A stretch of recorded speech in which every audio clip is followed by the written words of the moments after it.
आप देख रहे हैं इंडिया टाउन न्यूज, भारत की बात। नमस्कार, जय जोहार। आप देख रहे हैं इंडिया टाउन न्यूज और मैं हूं आपके साथ सुधीर मिश्रा। स्वागत है आपका हमारे खास बुलेटिन राजधानी सरकारधानी में, जहां हम आपको छत्तीसगढ़ की महत्वपूर्ण खबरों से रूबरू कराएंगे। तो चलिए बुलेटिन की शुरुआत करते हैं, लेकिन उससे पहले एक नजर आज की हेडलाइंस पर। क्रिकेट की आज से ऑफलाइन टिकट बिक्री। स्टूडेंट टिकट कीमत 800 रुपए, ऑनलाइन टिकट आधे घंटे में खत्म।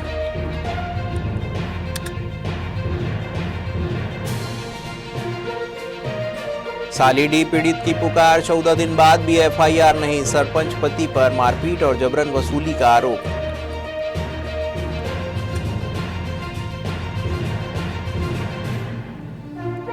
गुजरात में आयोजित यूनिटी मार्च, छत्तीसगढ़ के युवा लेंगे हिस्सा। हरी झंडी दिखाकर सीएम साय ने किया रवाना।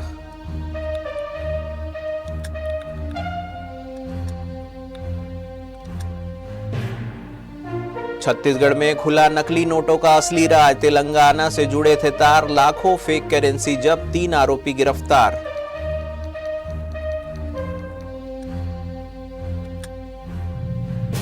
वीरेंद्र सिंह तोमर को पानी मांगने पर भी नहीं दिया गया पानी। पुलिस प्रशासन पर सवालों की झड़ी। 7 दिसंबर को आर पार की लड़ाई।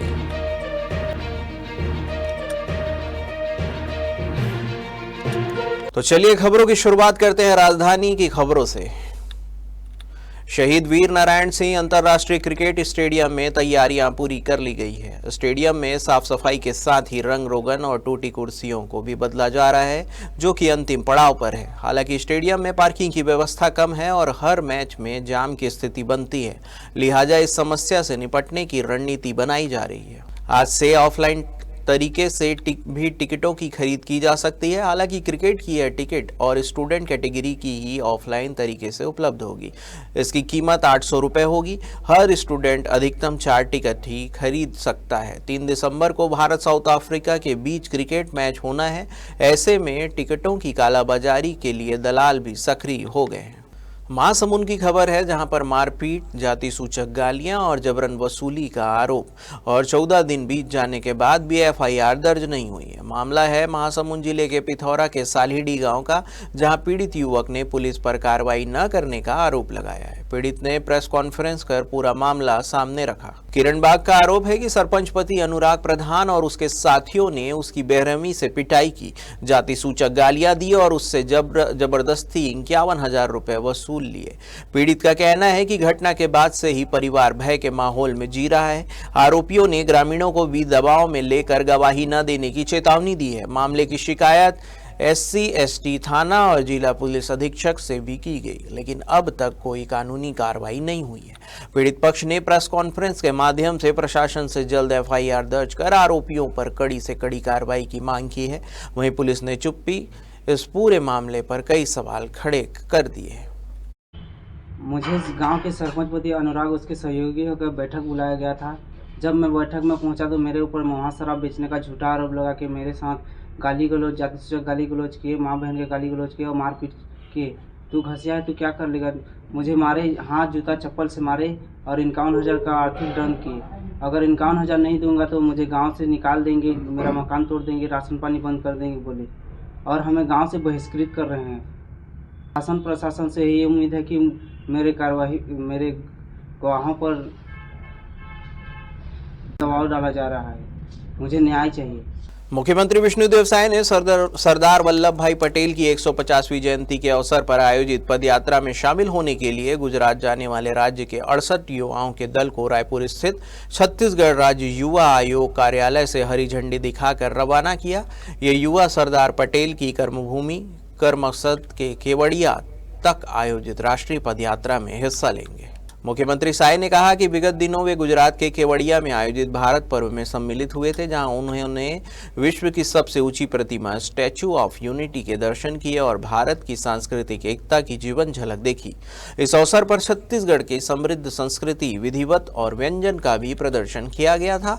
मुख्यमंत्री साय ने कहा है कि 26 नवंबर से 6 दिसंबर तक आयोजित होने वाले यूनिटी मार्च में छत्तीसगढ़ के युवाओं के साथ देश भर के जनप्रतिनिधि भी शामिल होंगे, जो हम सभी के लिए गर्व की बात है। छत्तीसगढ़ के सक्ती जिले में पुलिस ने नकली नोट खपाने वाले गिरोह के खिलाफ बड़ी कार्रवाई की है। तेलंगाना पुलिस से मिले इनपुट के आधार पर सक्ती पुलिस ने 3 आरोपियों को धर दबोचा है। आरोपियों के कब्जे से 1,70,000 रुपए भी बरामद किए गए हैं। पुलिस ने तीनों आरोपियों को गिरफ्तार कर आगे की कार्रवाई के लिए तेलंगाना पुलिस को सौंप दिया है। मिली जानकारी के अनुसार तेलंगाना राज्य के कामारेड्डी में नकली नोट खपाते हुए आरोपी सिद्ध गौड़ को गिरफ्तार किया गया था, तभी गिरोह का भांडाफोड़ हुआ था। इस पूरे गिरोह को कोलकाता के सौरभ डे, नारायण भगत और बिहार निवासी Rashid Ahmed computer, colour printer और जेके एक्सल बॉन्ड पेपर के माध्यम से नकली नोट तैयार करते थे।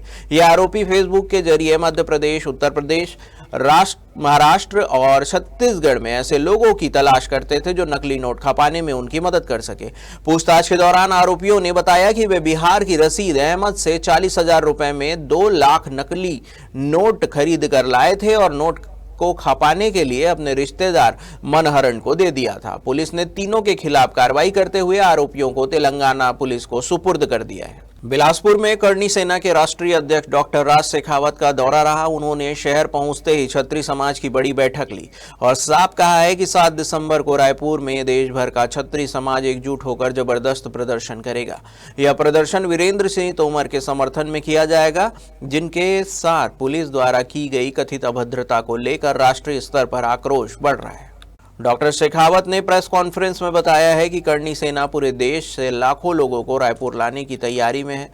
उनका कहना है कि यह सिर्फ विरोध नहीं बल्कि एक राष्ट्रव्यापी आंदोलन होगा। उन्होंने आरोप लगाया है कि पुलिस ने वीरेंद्र सिंह तोमर को बेरहमी से नंगे पांव बाजार में घुमाया, उन पर पैर रखकर उठाया और पानी मांगने पर पानी भी नहीं दिया।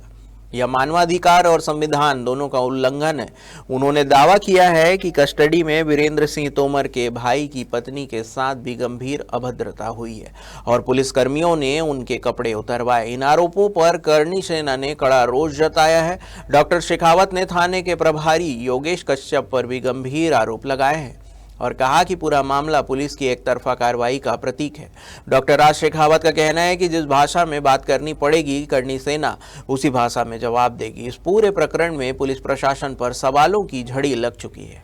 वक्त हो चुका है एक छोटे से ब्रेक का। बने रहिए इंडिया टाउन न्यूज के साथ। कभी कभी चेहरे का छुपा दर्द दुनिया नहीं देख पाती है। दाग, मुहासे, झाइयां सब आपके आत्मविश्वास को कम कर देता है, पर अब नहीं, क्योंकि Rukhsana glow and fair face pack जो दे आपकी स्किन को वो प्यार जो सिर्फ प्रकृति दे सकती है। हर लेयर को साफ करे, हर दाग को करे हल्का और आपकी मुस्कान फिर से लौटाए। Because you deserve to glow naturally. Rukhsana herbal beauty product Amazon, Meesho और फ्लिपकार्ट में भी उपलब्ध। अमीन मोटर्स उड़ान ई रिक्शा छत्तीसगढ़ का नंबर 1 ई रिक्शा शोरूम, जहां आपको सभी प्रकार के ई रिक्शा के वैरायटीज उपलब्ध मिलेंगे। हमारा ई रिक्शा काफी मजबूत है और ये सालों साल चलता है, तो आज ही घर ले आइए आरटीओ इंश्योरेंस के साथ। हमारा पता है अमीन मोटर्स, प्यारेलाल चौक, जीई रोड, न्यायालय के पास, राजनांदगांव। 9827174038 7724047008। ब्रेक के बाद आपका स्वागत है। चलिए बढ़ते हैं अगली खबर की ओर। छत्तीसगढ़ में होने वाली डीजीपी कॉन्फ्रेंस में देश भर के 550 अफसर 26 और 27 नवंबर को रायपुर पहुंचेंगे।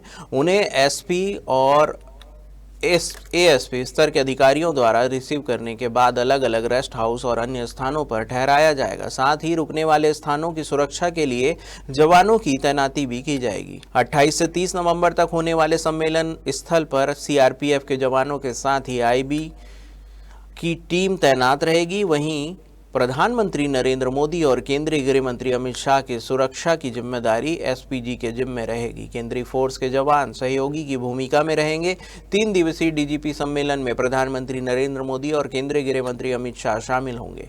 उनके प्रवास से पहले एसपीजी की टीम सुरक्षा की जांच के लिए 25 नवंबर को रायपुर पहुंचेगी। एसपीजी टीम एयरपोर्ट से लेकर सम्मेलन स्थल, रुकने के स्थान, प्रदेश भाजपा कार्यालय और संभावित मार्गों की जाँच भी करेगी। नक्सल मोर्चे पर बड़ी हलचल देखी जा रही है। कुख्यात नक्सली कमांडर माड़वी हिडमा के मारे जाने के बाद से नक्सल संगठन बिखरते नजर आ रहे हैं। इसी बीच पहली बार एमएमसी जोन ने हथियार छोड़ने की इच्छा जताते हुए 3 राज्यों की सरकारों से 15 फरवरी 2026 तक युद्ध विराम का समय मांगा है। केंद्र सरकार ने नक्सल उन्मूलन अभियान को बड़ी सफलता मिलती दिख रही है। केंद्रीय गृह मंत्री अमित शाह ने टारगेट रखा था कि 31 मार्च 2026 तक देश से नक्सलवाद पूरी तरह खत्म कर दिया जाएगा और ताजा घटनाक्रम इसी दिशा में मजबूत संकेत दे रहा है। इसी बीच माओवादी संगठन एमएमसी जोन यानी कि Maharashtra, Madhya Pradesh, Chhattisgarh special zonal committee ने पहली बार हथियार छोड़ने की इच्छा जताई है। संगठन के प्रवक्ता अनंत ने तीनों राज्यों महाराष्ट्र, मध्य प्रदेश और छत्तीसगढ़ के मुख्यमंत्रियों के नाम पत्र जारी किया है, जिसमें युद्ध विराम के लिए 15 फरवरी 2026 तक का समय मांगा है। एमएमसी जोन ने पहली बार हथियार छोड़ने का ऐलान किया है। साथ ही पीएलजीए सप्ताह के दौरान फोर्स के ऑपरेशन रोकने की अपील की है। प्रवक्ता ने यह भी कहा है कि वे इस बार पीएलजीए सप्ताह नहीं मनाएंगे। छत्तीसगढ़ में मतदाता सूची की विशेष गहन पुनरीक्षण यानी कि एसआईआर की प्रक्रिया जारी है। इस बीच राज्य में आगामी 1 जनवरी 2026 के संदर्भ में मुख्य निर्वाचन पदाधिकारी छत्तीसगढ़ यशवंत कुमार ने कार्य के सुचारू संचालन के लिए अधिकारियों और कर्मचारियों को तत्काल प्रभाव से कार्यालय में संलग्न करने का आदेश जारी किया है। आपको बता दें कि छत्तीसगढ़ में मतदाता सत्यापन का कार्य 4 दिसंबर 2025 तक चलेगा। इसके बाद मसौदा मतदाता सूची 9 दिसंबर 2025 को प्रकाशित की जाएगी। मतदाता अपनी जानकारी में सुधार या आपत्ति 8 जनवरी 2026 तक दर्ज करवा सकते हैं। अंतिम मतदाता सूची 7 फरवरी 2026 को जारी की जाएगी। मुख्य निर्वाचन पदाधिकारी ने बताया कि एसआईआर कार्य का उद्देश्य राज्य की मतदाता सूची को और अधिक सटीक और व्यापक बनाना है। उन्होंने सभी संबंधित अधिकारियों और कर्मचारियों से अपील की है कि वे इस महत्वपूर्ण राष्ट्रीय कार्य में पूर्ण गंभीरता और तत्परता के साथ योगदान दें। गरियाबंद जिले में प्रधानमंत्री आवास योजना के तहत बनाए जा रहे अधूरे आवासों को कागज में पूर्ण दिखाकर 1 नवंबर को पीएम के हाथों सामूहिक गृह प्रवेश करा दिया गया। इस दौरान कई ऐसे हितग्राहियों को भी सूची में शामिल कर दिया गया जिनके आवासों की छत तक पूरी नहीं बनी थी। जांच में पता चला कि प्रशासन ने लगभग 30% अधूरे आवास को पूर्ण बता दिया है और यह सूची प्रधानमंत्री के सामूहिक गृह प्रवेश के लिए भेज दी थी। स्थानीय जनप्रतिनिधियों के अनुसार मैनपुर ब्लॉक में 3817 हितग्राहियों की सूची में से 1/3 से अधिक आवास अधूरे थे।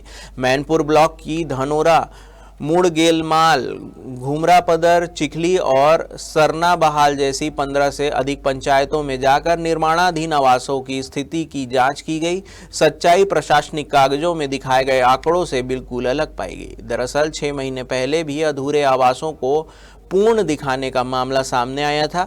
देवभोग से लेकर छुरा ब्लॉक तक कई आवासों की सूची हटा दी गई थी, लेकिन स्थानीय अफसरों ने गांव-गांव जाकर केवल निर्माण लक्ष्य पूरा करने का दबाव बनाया। शिकायतों के बावजूद भौतिक सत्यापन नहीं किया गया। पीएम आवास योजना में बड़े पैमाने पर कागजी खेल और अफसरों की लापरवाही सामने आई है। कई हितग्राहियों को उनके अधूरे घरों में प्रवेश का अधिकार मिला, जबकि वास्तविकता कुछ और ही थी। आवास में पूरा सेंक्शन 196 का है, 196 मकान का है। अब इसमें से आप देख ही रहे हैं कई जने का अब अपूर्ण है, लेकिन उसको पूर्ण बताया गया है। अब किसी का गृह प्रवेश भी नहीं किया, किसी का लेंटर ढलाई तक के नहीं हुआ है, उसका गृह प्रवेश करवा दिए हैं। और इसमें से मजदूरी पेमेंट का तो और बहुत जगह भी मजदूरी पेमेंट का जो है ना करीबन बनता है 20-45 लाख ऐसे बनता है। उसमें से करीबन 20-25 लाख तो ऐसे घपला हुआ होगा। कौन किया है इसको? इसमें से सहायक सचिव और आवास मित्र लोग किए जी। शिकायत कहाँ की? शिकायत तो बहुत दूर दूर तक के किए हैं। अब जनपद पंचायत में भी दिए, वो भी जांच नहीं हुआ। बार बार दे रहे हैं। अब जिला से को भी दिए, कलेक्टर के पास भी दिए, यहाँ तक कि मुख्यमंत्री के पास तक के दिए, लेकिन फिर भी जाँच नहीं हो रहा है। जी, हम लोग अभी आवास के निरीक्षण के लिए निकले हैं। चिखली यहाँ पे ग्राम पंचायत में हम लोग उपस्थित हुए हैं, क्योंकि रिपोर्ट के अनुसार जो है यहाँ पे सबसे ज़्यादा सेंशन यहाँ पे आवास हुए हैं और 117 आवास जो है अभी तक इनकम्प्लीट की स्थिति में है। तो उसी के संबंध में इन आवासों के निरीक्षण के लिए आज हम लोग चिखली यहाँ पे आए हैं।